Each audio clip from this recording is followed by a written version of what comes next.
Welcome to YIMBY Nation, a podcast exploring U.S. housing and the roadblocks to building more equitable neighborhoods. Join Jimmy, Peter, and V as they, and special guests, offer their unique perspectives on building more diverse communities and addressing the social problems that emanate from the lack of decent, safe, and affordable housing.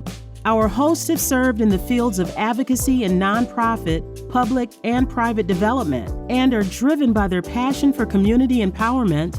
Join the conversation and share your thoughts on social using hashtag YIMBY Nation.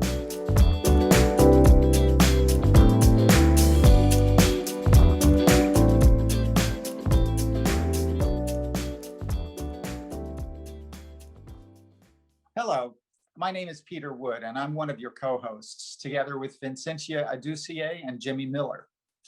This podcast is the third episode of YIMBY Nation. Today, we're pleased to have with us Seila Mosquera-Bruno. Governor Ned Lamont appointed her Commissioner of the Connecticut Department of Housing and Chairperson of the Board of Directors of the Connecticut Housing Finance Authority. Before her appointment, Commissioner Mosquera-Bruno was the President and Chief Executive Officer of NeighborWorks New Horizons. Under her leadership, the organization expanded its operations beyond New Haven County to New London and Fairfield counties. The Commissioner has a master's degree in urban studies from Southern Connecticut State University and a bachelor's in business administration from Charter Oak College. She also completed the Community Development Fellowship Program at Harvard University's John F. Kennedy School of Government. She served on the National NeighborWorks Association Board and is co-chair of their National Real Estate Development Advisory Council. Welcome, Commissioner. We're honored to have you join us, and thank you again for making the time for our podcast. Thank you, Peter, Jimmy, and Vincentia, or B, as I know her. Thanks for having me here today. I'm looking forward to talk about our work at the Department of Housing to increase access to quality housing opportunities and options throughout the state of Connecticut. As you know, the average household should not spend more than 30% of their income towards housing. Unfortunately, we all know that is not the case. I'm extremely humbled to be the Commissioner of Housing under the Lamont administration. And although I enjoyed time at NeighborWorks New Horizons, 20 years, I cannot think of a better time to be in this position. And thank you for the invitation and to have the chat about affordable housing. Thank you. Thank you. Thank you. Good afternoon, Commissioner. Yes. How are you? I'm great, thank you. You briefly touched on a topic that I'm about to raise, which is the lack of affordable housing in the state of Connecticut. Our first podcast guest, Dr. Karen DeBoer-Walton, talked about her testimony before the Connecticut Assembly Housing Committee on HB 6531. During her testimony, she talked about the fact that there's a dying need for affordable housing in the state of Connecticut. Data provided by the National Low-Income Housing Coalition says that 40% of the families in Connecticut are rent burdened, which is, as you mentioned, means they pay more than 30% of their income for rent. The National Low-Income Housing Coalition goes on to say that 1 out of 4 families that are eligible for subsidies in Connecticut are actually receiving that subsidy.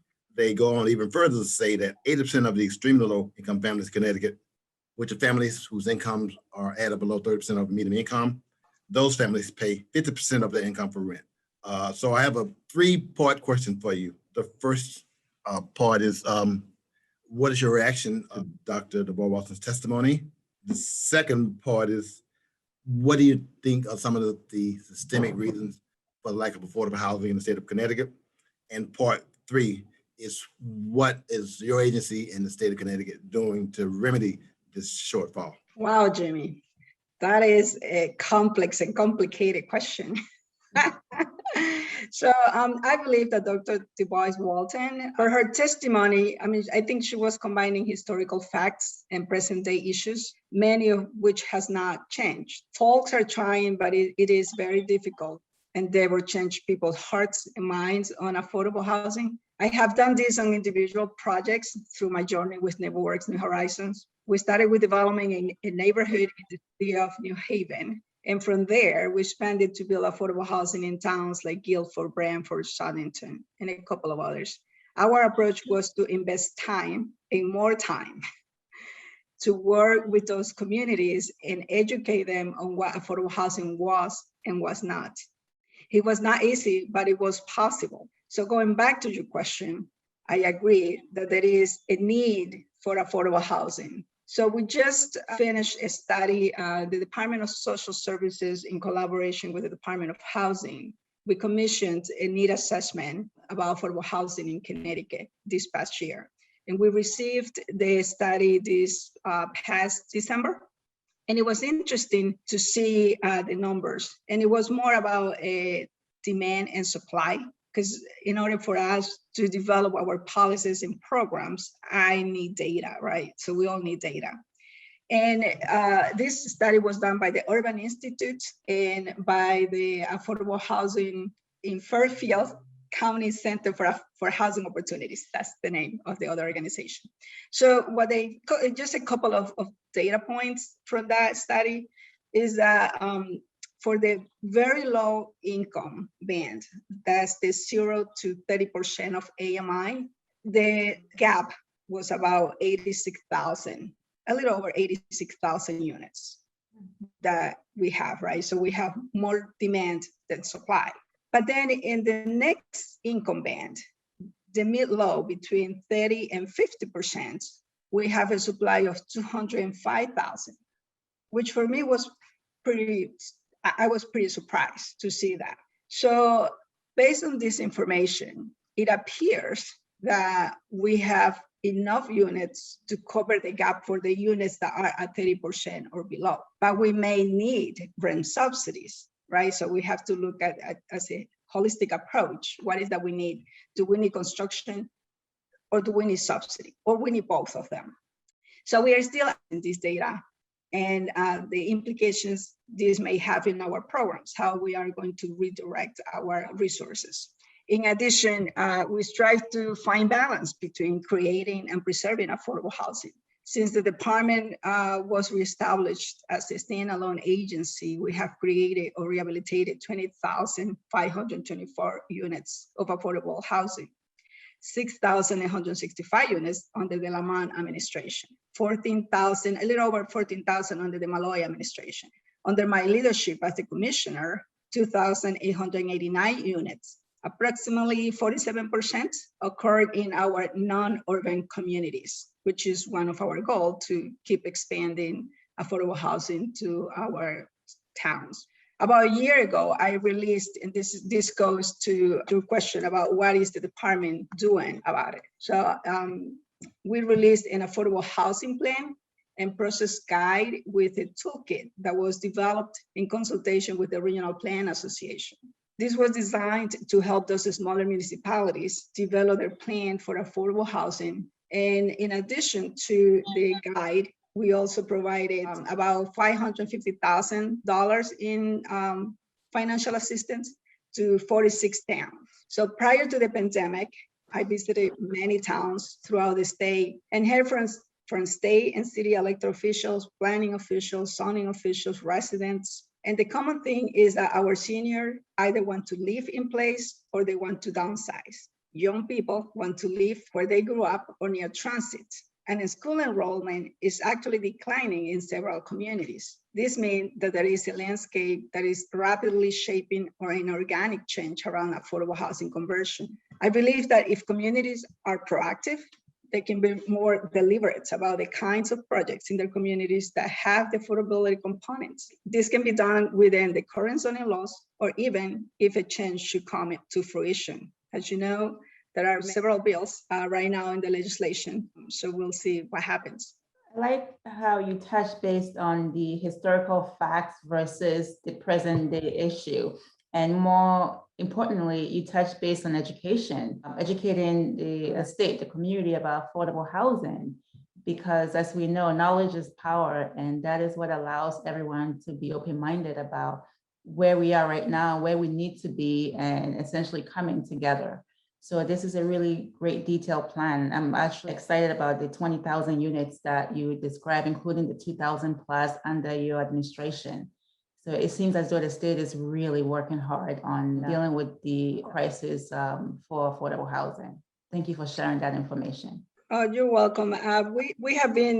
We're trying to be proactive, and although we had a pandemic, we didn't stop in our planning in some of the work that we were doing before the pandemic. Of course, we have to dedicate a lot of time and resources to be able to keep our family safe, but we still are planning for what is coming next after the pandemic.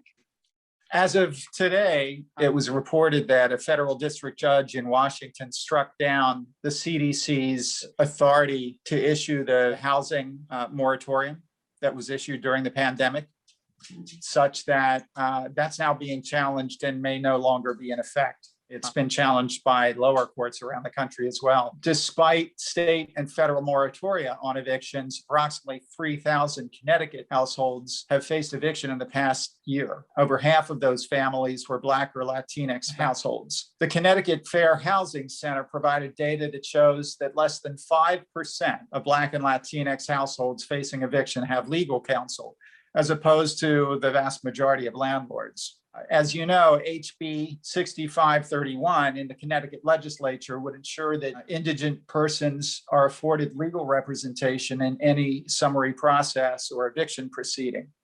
I'm interested in whether this is an issue that DOH has taken a position on or actively pursued. And you're talking about what was the regulation, Peter?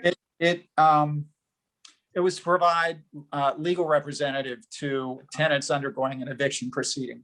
That's the bill HB 6531, so that tenants would have a lawyer present to support their appeal of any eviction. I'm not sure what the status is currently in the legislature. I think it's still in the Housing Committee. Yeah, so we gave our input on the legislations to the Housing Committee co-chairs. So from an executive branch standpoint, we just finalized the contract with Connecticut Legal Services so that they can provide representation in any summary process proceedings to folks that otherwise would not have it. So we provided about $1 million to legal aid, statewide legal aid. On April 26, Governor Lamont announced that he would direct some of the American Rescue Plan Act money to help the more than 12,000 individuals that cannot afford legal representation. So we're doing our part. It is up to the legislature to pass the bill. And if they need any help or advice or implementation, we will be happy to assist in that way. And I think my printer had a mind on his own. And it's printing. That's fine. Well, that's good to hear. I'm glad to hear that not only the Department of Housing, but the governor's office has also weighed in on this and provided support. Yes, yeah, we have been working with, as I said, legal aid statewide, and it's not just the New Haven legal aid, but the whole association to make sure that we provide the resources so that they can help us out. That's great. Thank you. That's true. So the federal COVID-19 relief bill provides also $235 million out of the $25 billion for rental assistance and $4.5 million for utility assistance through the low-income home energy program. How is the $235 million in energy rental assistance being provided? And also, how can households in need access this much-needed relief? Yeah, so we received $235 million for rental assistance. So we created a program called Unite City, and the assistance is up to 12 months for households at or below 80% of the median income that has been financially affected by COVID-19. So there is a cap up to $10,000. It can be retroactive up to 6 months. And it can also have prospective rents 3 months at a time. So right now, we open up the application, the portal, March 15, and it's an automated system. We are working with housing counseling agencies as well as some accounting firms to process the applications. And at this point, we completed 313 applications, and we have paid or in process of payment about $1.9 million. So we started a little slow, but we are ramping up production. This is like a production, right? So we have hired more people. We have 120 people now working and doing the underwriting. And there are some documentation we do require because of the federal government. This is money coming from Treasury, and we do have to report quarterly. Commissioner, can you repeat the name of the program one more time? Unite CT. And if you go to the website, DOH website, you can, there is the information there. And I was just trying to find the call center. We also have a call center that people can call and get information that they may need or question that they have. And the phone number is 844-864-8328. We also have a mobile van that is going to neighborhoods or to towns, wherever they request it. And it has, I think it's 10 computers and people to help individuals or families to submit their applications. That is great. That's terrific. That's terrific. Well, we're trying to make sure that people don't have transportation or don't have electronics or internet. They have access to it. That's great, going to the neighborhoods where people need it. Yeah, it I was wish in more Fairhaven today. to do that. They're in New Haven today? They were in Fairhaven. The mayor said- Fairhaven. Oh, yeah, nice. Fairhaven. That's great. We have an office there. Know that I know that neighborhood. Sure. Let me quickly interject. Since this is so important, is there a deadline for applying for No. this program? It's on demand. On demand.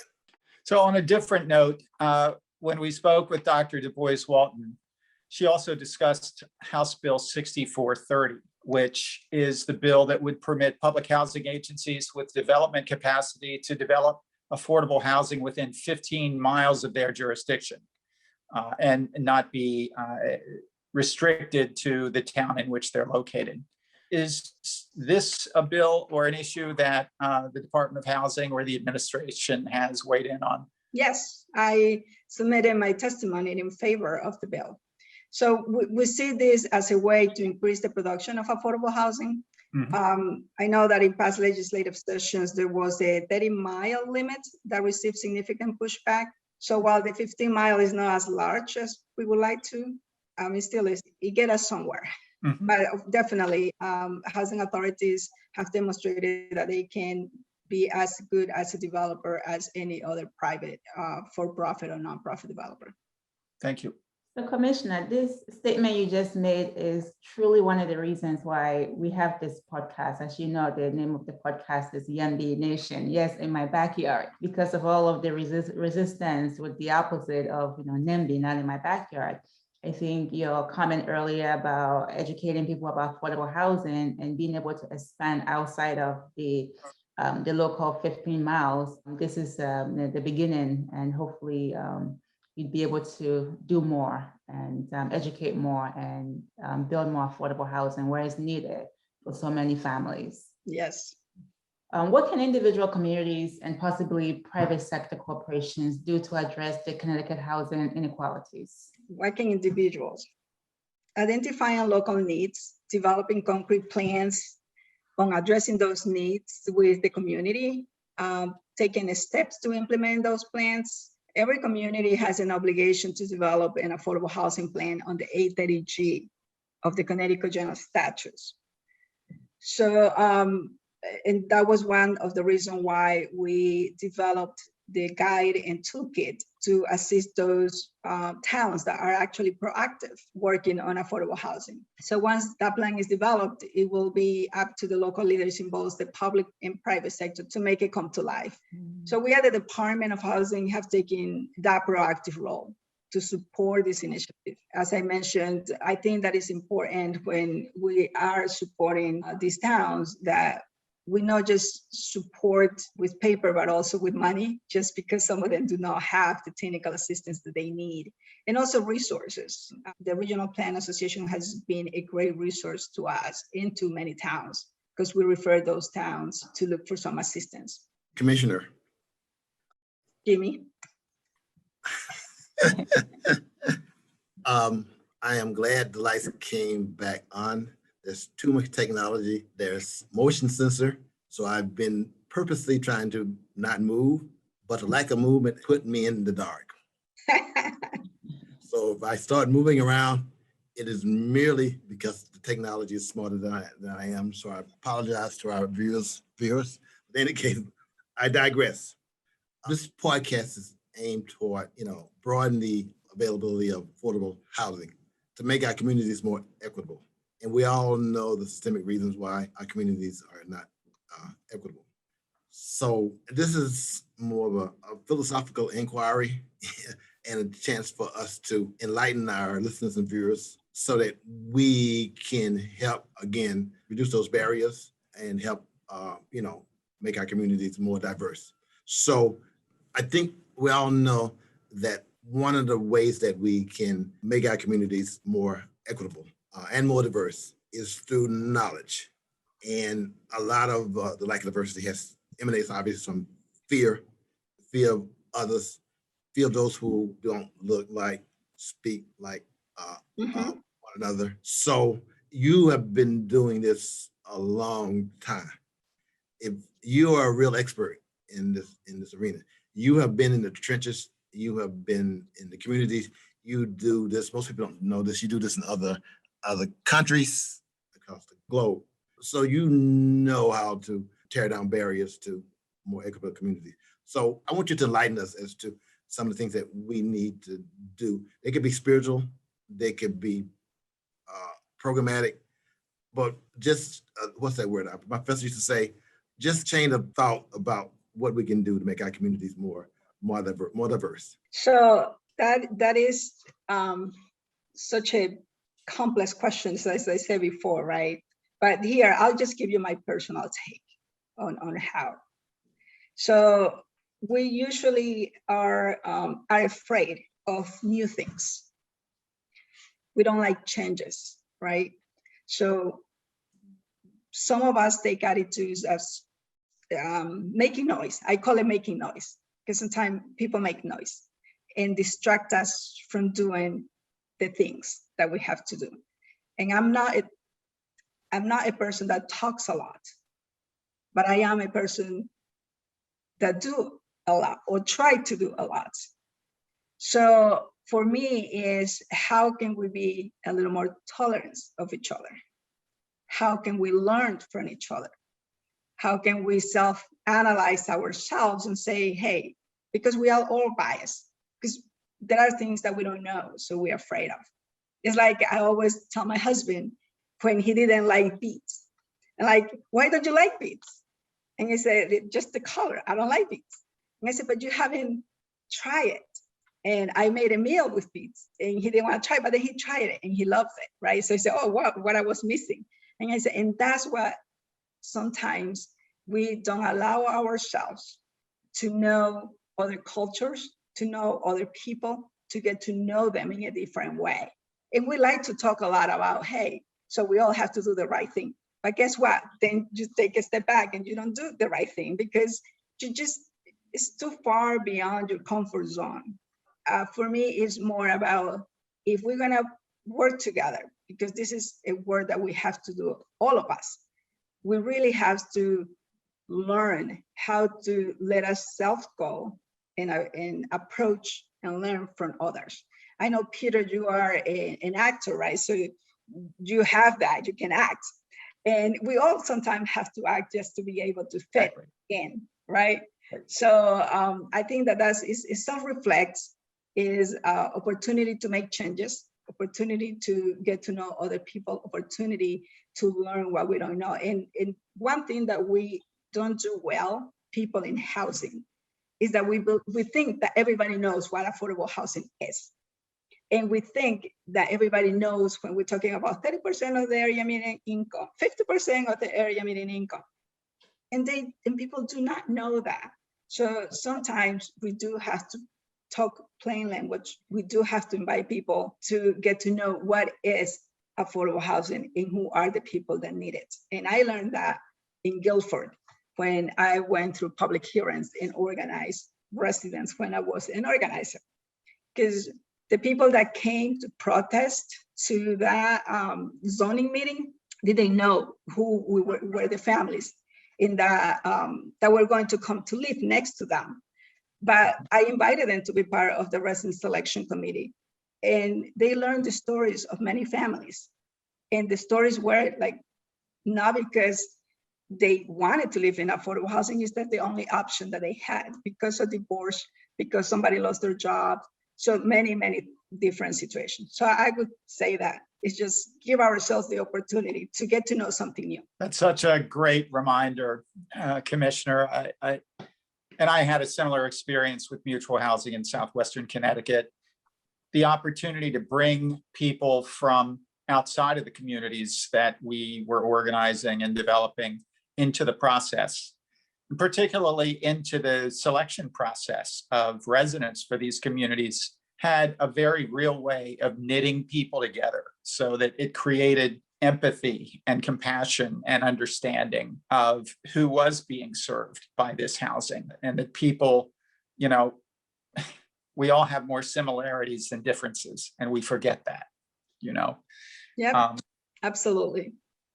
For our Connecticut audience, let me just take the opportunity, since we have you on the podcast, to try and get a little peek behind the curtain. Can you give us any sense of what's ahead with the legislation that's been passed on the federal level, how you see things moving forward with the state budget, and how any of those additional resources might be able to impact housing or assistance for housing? I know there's a new QAP in process, a qualified allocation plan that will determine how resources from Connecticut Housing Finance Authority get allocated down the road.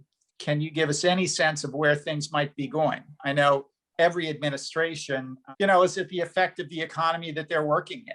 Every administration is restricted by the budgets that can be passed by the legislatures. And it's, you can tell we're working still under COVID conditions when you hear pets in the background. Sorry, that's Sophie. So what's ahead? Can you give us an idea at all of what you see coming down the line here?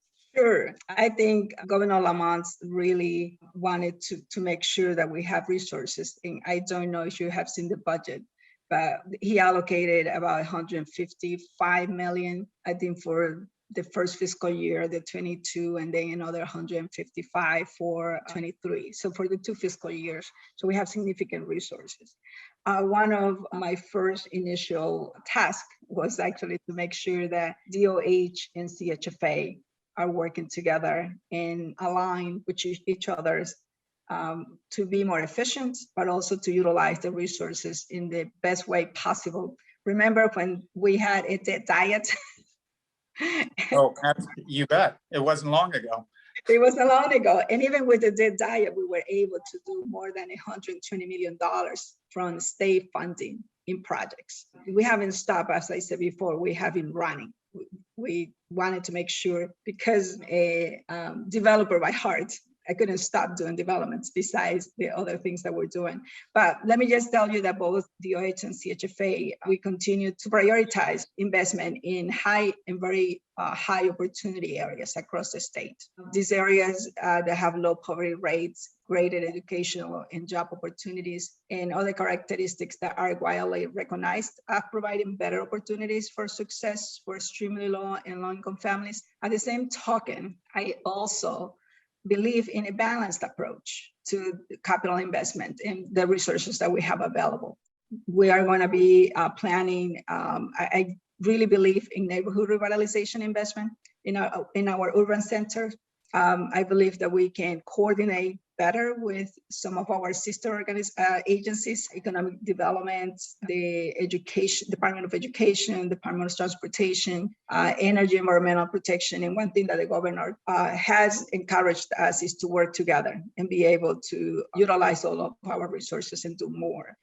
New construction in high opportunities in communities is one of our top priorities. Provide a collaborative down payment and low interest home ownership program. Home ownership in the past was that build wealth, right? That's how you were building wealth.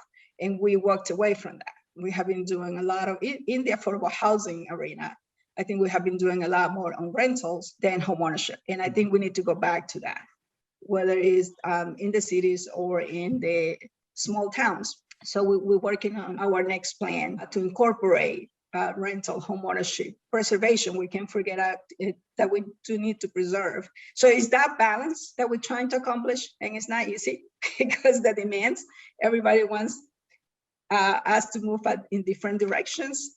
And as I said before, sometimes a lot of noise. We have to continue and be focused on what we're trying to accomplish. And you to strike the balance between cities and towns, between rentals and homeownership, between new construction and preservation. Thank you. Complex issues, and you clearly are balancing them to the best that you can. It's true. And Commissioner, someone told me a few years ago, they said there's three things that's very crucial to having a child, a family, to have a balanced life. But I think they missed one point, the fourth part. But the three things that they said is that in order for any child or any family to be able to have a balanced life, they needed a school system. So the school system had to be leveled. They needed the community, the neighborhood where they're in have to be also leveled. And they needed the home also to be level. So a child cannot have a great home, but a bad neighborhood and a good school. That doesn't work. Or a child cannot have a great school, but a broken home. And a child cannot have a broken neighborhood and have a good home. Those three things have to align. But there's the fourth thing that I think I'm going to add to that, which is the state. I think the school, which is the education, the community, which is the neighborhood, and the home, which is the housing, also critically need the state. The work that you're doing with Department of Housing, the work that you're doing with the state to be able to give the much needed financial assistance, the training, so that these local towns can get the resources that they need to be able to have, whether it's affordable housing or education or the knowledge to be able to grow and expand. So as I heard you talking, I realized that, wow, it is just so crucial that it does take a village to improve housing and improve everything that we're doing. I think the state is doing a great part of it based on what we are talking about. So thank you. Thank you. Commissioner, thanks for taking the time to join us today and for sharing your thoughts. We truly appreciate all that you're doing to help create and maintain safe, secure, and affordable housing for so many Connecticut communities. Thank you as well. Thank you so much. You're welcome. You. Thank you for inviting me. On my personal belief, right, that I do believe that home matters, right? One should be able to afford a place to live, whether rental or ownership. I believe that one should be able to choose where to live, and the kids should be able to get a good education. I believe that education is the way out of poverty. By educating and investing, what we said, and investing in our communities through adequate housing, homeownership opportunities, career mentorship programs. We can forget that. We're getting old, so we need people to do our job. And I'm always trying to encourage people to mentor new young people and new into the field, because the field of community development, you don't learn it in school.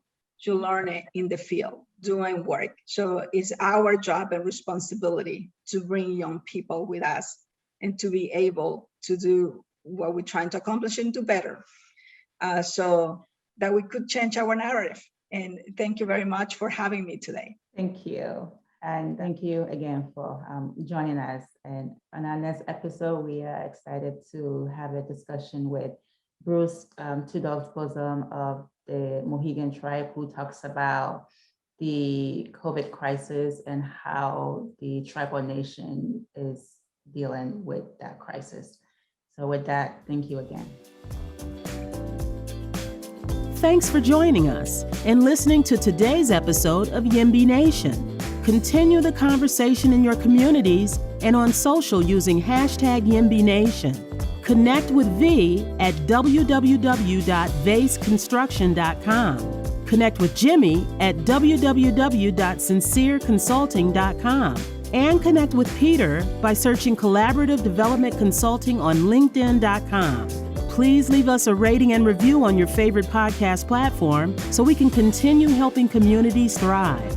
Email us at contact@yimbination.com or visit the podcast website at www.yimbination.com. Until next time.